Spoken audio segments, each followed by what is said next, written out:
عہدیداران جو جماعتی نظام میں عہدیداران ہیں وہ صرف عہدے کے لیے عہدیدار نہیں ہیں، بلکہ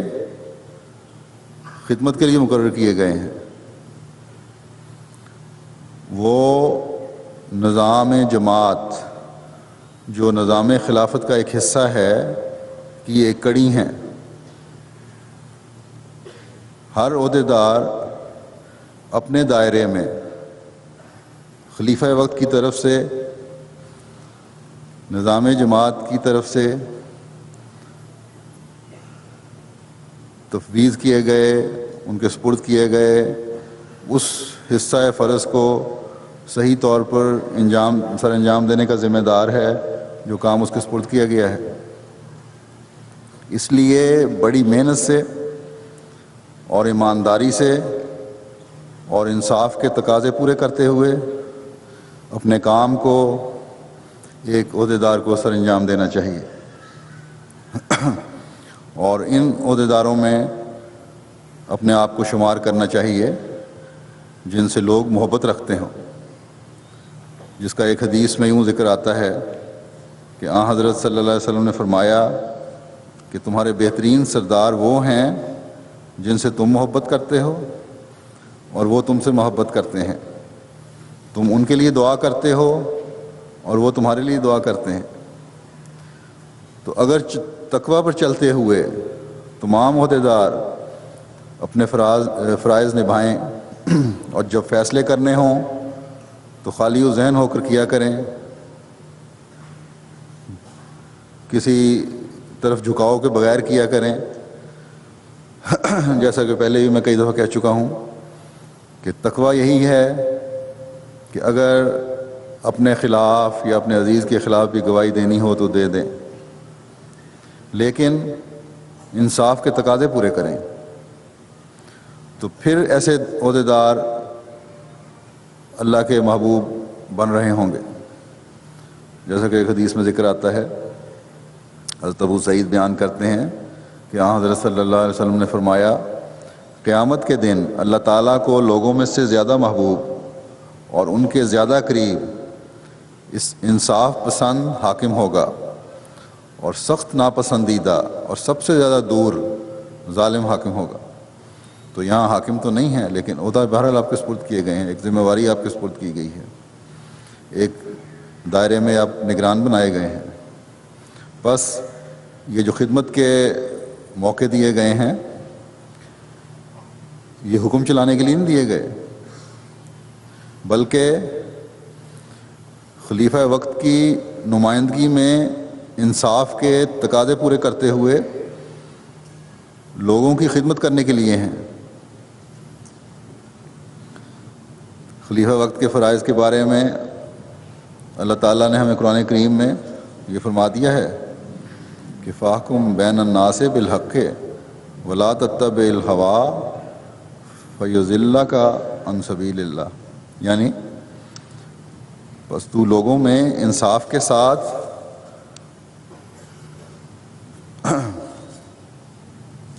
فیصلے کر اور اپنی خواہش کی پیروی مت کر، وہ تجھے اللہ کے راستے سے بھٹکا دے گی۔ بس جب عہدیداران پر خلیفہ وقت نے اعتماد کیا ہے اور ان سے انصاف کے تقاضے، انصاف کے ساتھ اپنے فرائض ادا کرنے کی امید رکھی ہے، کیونکہ ہر جگہ تو خلیفہ وقت کا ہر فیصلہ کے ساتھ لیے پہنچنا مشکل ہے، ممکن ہی نہیں ہے۔ تو اگر عہدیداران جن میں قاضی صاحبان بھی ہیں، دوسرے عہدیداران بھی ہیں، اگر اپنے فرائض انصاف کے تقاضے پورے کرتے ہوئے ادا نہیں کرتے تو پھر اللہ کی گرفت کے نیچے آتے ہیں۔ میرے نزدیک وہ دورے گناہ گار ہو رہے ہوتے ہیں، دورے گناہ کے مرتکب ہو رہے ہوتے ہیں، ایک اپنے فرائض صحیح طرح انجام نہ دے کر، دوسرے خلیفہ وقت کے اعتماد کو ٹھیس پہنچا کر۔ خلیفہ وقت کے علم میں صحیح صورتحال نہ لا کر نمائندے کی حیثیت سے، جیسا کہ میں پہلے بھی کہہ چکا ہوں، عہدے داران کا یہ فرض بنتا ہے کہ خلیفہ وقت کو ایک ایک بات پہنچائیں۔ بعض دفعہ بیوقوفی میں بعض لوگ یہ کہہ جاتے ہیں، ان میں عہدے دار بھی شامل ہیں، کہ ہر بات خلیفہ وقت تک پہنچا کر اسے تکلیف میں ڈالنے کی کیا ضرورت ہے۔ عام لوگ بھی میں نے کہا جس طرح کہہ دیتے ہیں کہ اپنی تکلیفیں نہ زیادہ لکھو، جو مسائل ہیں وہ نہ لکھو۔ وہ کہتے یہ ہیں کہ پہلے تھوڑے معاملات ہیں، پہلی تھوڑے پریشانیاں ہیں، جماعتی مسائل ہیں جو ان کے اور پریشان کیا جائے۔ تو یاد رکھیں، میرے نزدیک یہ سب شیطانی خیال ہیں، غلط خیال ہیں۔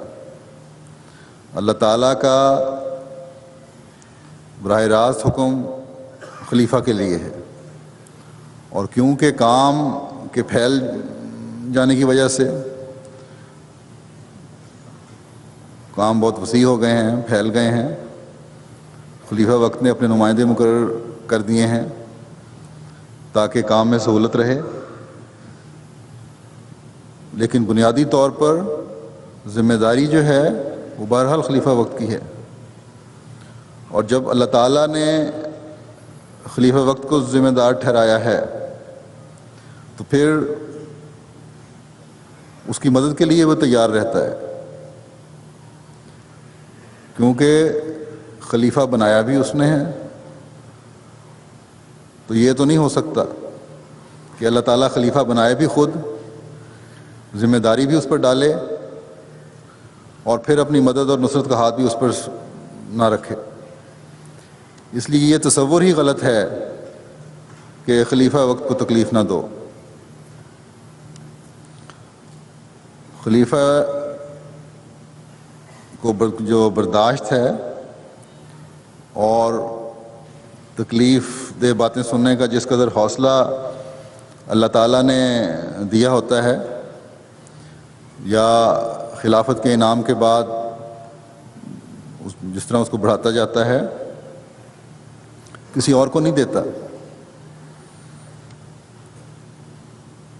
اس لیے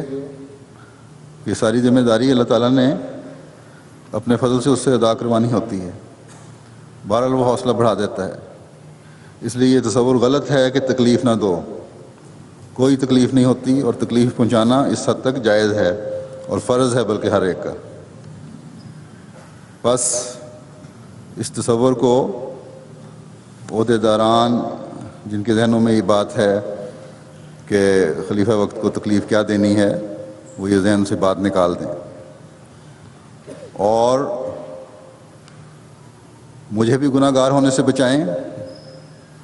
اور خود بھی گناہ گار ہونے سے بچیں۔ اگر اصلاح کی خاطر کسی بڑے آدمی کے خلاف بھی کارروائی کرنی پڑے تو کریں، اور اس بات کی قطعاً کوئی پرواہ نہ کریں کہ اس کے کیا اثرات ہوں گے۔ اگر فیصلے تقوی پر مبنی اور نیک نیتی سے کیے گئے ہیں تو یاد رکھیں، اللہ تعالیٰ کی تائید اور نصرت ہمیشہ آپ کے شامل حال رہے گی۔ ورنہ یاد رکھیں، اگر جماعت احمدیہ الہی جماعت ہے، اور یقیناً الہی جماعت ہے، تو پھر اس کی رہنمائی بھی اللہ تعالیٰ ہی فرماتا ہے، فرماتا رہے گا۔ ایک حد تک تو بعض عہدیداران سے صرف نظر ہوگی، لیکن پھر یا تو خلیفہ وقت کے دل میں اللہ تعالیٰ ڈال دے گا، یا کسی اور ذریعے سے اس عہدیدار سے خدمت کا موقع چھین لے گا، اس کو خدمت سے محروم کر دے گا۔ بس تمام عہدیداران تقوی سے کام لیتے ہوئے ہمیشہ اپنے فرائض منصبی ادا کریں، اور آپ کا کبھی کوئی فیصلہ، کبھی کوئی کام نفسانی خواہشات کے زیر اثر نہ ہو۔ اللہ سب کو اس کی توفیق دے۔